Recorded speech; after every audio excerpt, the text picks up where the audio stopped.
சொந்த குடும்பமே தெருநாயை விரட்டுற மாதிரி ஹரிஷ விரட்டும் போது அவங்களுக்கே தெரியாம ஒரு பெரிய ரகசியத்தை ஒளிச்சு அவன் வச்சிருந்தான். குடும்பமே அவன் காலடியில விழ போற அந்த ரகசியம் என்ன? அப்பா சொன்ன ஒரே காரணத்துக்காக யாரும் இல்லாத அனாதன்னு கூட பாக்காம வேண்டா வெறுப்புக்கு ஹரிஷ கல்யாணம் பண்ணிக்கிட்டா சந்தனா. ஆனா அவளோட அப்பா கிட்ட அவ ஒரு டிமாண்ட வச்சா. இந்த மாதிரி கேவலமான ஒருத்தன் தான் தன்னோட புருஷன் யாருக்கும் தெரியக்கூடாதுன்னு சொல்லி இருந்தா. தன்னோட ஃப்ரெண்ட்ஸ் கிட்ட எல்லாம் ஹரிஷ் லண்டன்ல ஒரு பெரிய பிசினஸ் மேன் போய் சொல்லி இருந்தா. உண்மையாவே ஹரிஷ்க்கு சொல்லிக்கிற மாதிரி எந்த வேலையும் இங்க கிடையாது. டெய்லி சம்பளத்துக்கு கிடைச்ச வேலைக்கு போறதும் மத்த நேரத்துல வேலைக்கார மாதிரி வீட்டு வேலை பாக்குறதும் தான் அவனுக்கு கிடைச்ச உத்தியோகம். வீட்டுல கிச்சன் வேலை வரைக்கும் அவன் தான் பாத்துட்டு இருந்தான். சந்தனாவோட அம்மா திலக்காவுக்கு அவன் எவ்வளவு வேலை செஞ்சாலும் அவனை டார்ச்சர் பண்றதுதான் அவங்களோட வேலையே. ஒரு செகண்ட் கூட அவனை ரெஸ்ட் எடுக்க விடாம வேலை கொடுத்துட்டு இருப்பாங்க. கிட்டத்தட்ட ஒரு தெருநாய் மாதிரி தான் அந்த வீட்டுல ஒரு வாழ்க்கைய வாழ்ந்துட்டு இருந்தான் ஹரிஷ். பணம் இருக்கிற திமிர்ல புருஷனை கொஞ்சம் கூட மதிக்காத பொண்டாட்டி அவன் ஆசையா தேடி தெரிஞ்சு வாங்கி கொடுத்த கிரீட்டிங் கார்டை அவன் முன்னாடியே கிழிச்சு தூக்கி போட்டா அவனுக்கு எப்படி இருக்கும்? ஒரு தெருநாய் கூட உன்ன மாதிரி ஒரு குழப்பு குலைக்காது. என்ன பார்த்து தொலைஞ்சாரோ உன்ன போய் என் தலையில கட்டி வச்சிருக்காரு என் அப்பா. என் ஃப்ரெண்டோட ஹஸ்பண்ட் எல்லாம் என்னென்ன கிஃப்ட் தராங்க தெரியுமா? வந்துட்டான் ரோசா பூவையும் கிரீட்டிங் கார்டையும் தூக்கிட்டு. நான் அசிங்கமா திட்டுறதுக்கு முன்னாடி மரியாதை இங்கிருந்து போ. இந்த சூழ்நிலையில தான் ஹரிஷ்க்கு ஆப்பு வைக்கிற மாதிரி ஒரு நியூ இயர் வந்தது. வழக்கமா எந்த நியூ இயர் வந்தாலும் சந்தனாவுக்கு ஒரு தலைவலியும் சேர்ந்து வந்துடும். சந்தனாவோட ஃப்ரெண்ட்ஸ் எல்லாம் அவளுக்கு போன் பண்ணி தங்களோட ஹஸ்பண்ட்ஸ் கொடுத்த காஸ்ட்லி கிஃப்ட பத்தி சொல்லி பெருமை அடிச்சுப்பாங்க. அவளுக்கு அது கோபத்தை ஏற்படுத்தும். அந்த மாதிரி நேரத்துல ஃப்ரெண்ட்ஸ் கிட்ட இருந்து ஓடி ஒளியிற சந்தனா இந்த தடவை அதுக்கு ரெடியா இல்ல. ஹரிஷ், இந்த நியூ இயருக்கு நீ எனக்கு காஸ்ட்லியான கிஃப்ட் தர.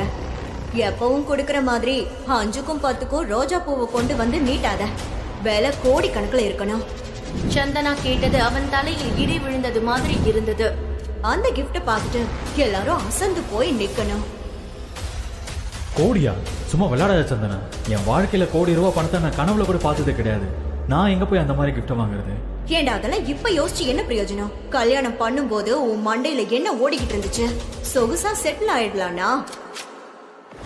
ஒரு பொண்டாட்டி ஆசைப்படுறத வாங்கி தர முடியல. நீ எல்லாம் ஒரு ஆம்பளையா? சீ, வெளியே போ. சந்தனா செருப்பால் அடிக்காத குறையா அவனை அவமானப்படுத்தி அனுப்பும் போது பேசுறதுக்கு எந்த வார்த்தையுமே இல்லாம மனசு உடைஞ்சு போய் அந்த இடத்தை விட்டு போனான் ஹரிஷ். ஆனாலும் ஒரு பிளான் அவன் மனசுல இருந்தது. 2 நாள் கழிச்சு நியூ இயர் பார்ட்டிக்கு முன்னாடியே சந்தனாவுக்கு ஒரு கிஃப்ட் கொண்டு வந்து கொடுத்தான் ஹரிஷ். சந்தனா,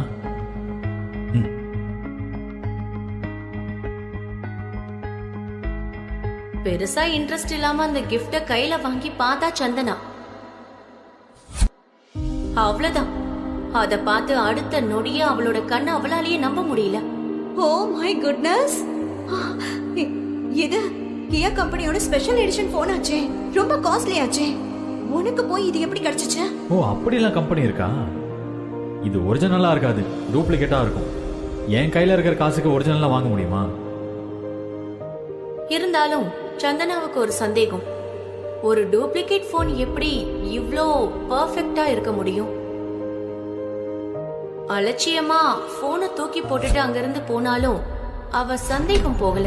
அடுத்த நாளே அந்த போன் ஒரிஜினலா டூப்ளிகேட்டான்னு தெரிஞ்சுக்கிறதுக்காக ஷோரூம்கே கிளம்பி போனா சந்தனா. அங்க இருந்த மேனேஜர் கிட்ட விஷயத்த சொன்னா. இது ஒரிஜினலான்னு செக் பண்ணணும். அந்த போனை கையில வாங்கி உத்து பார்த்த மேனேஜர் சந்தனாவையும் சந்தேகமா பார்த்து கேள்வி கேட்டாரு.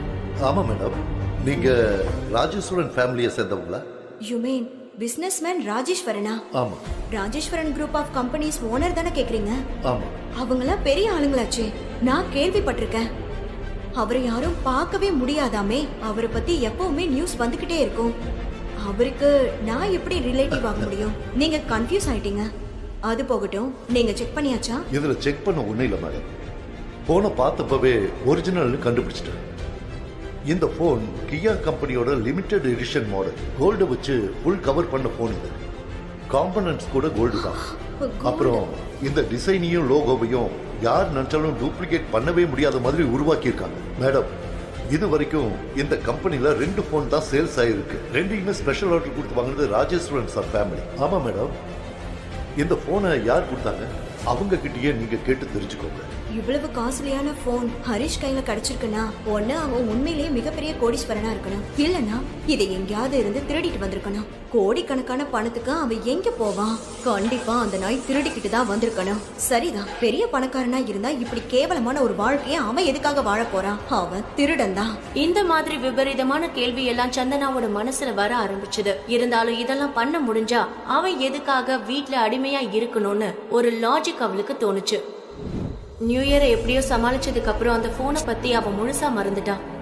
அம்மா, இந்த ஹரிஷ் ஏதாவது சொல்லிட்டு போனானா? அவன் இஷ்டத்துக்கு எங்கேயோ கிளம்பி போயிட்டான்.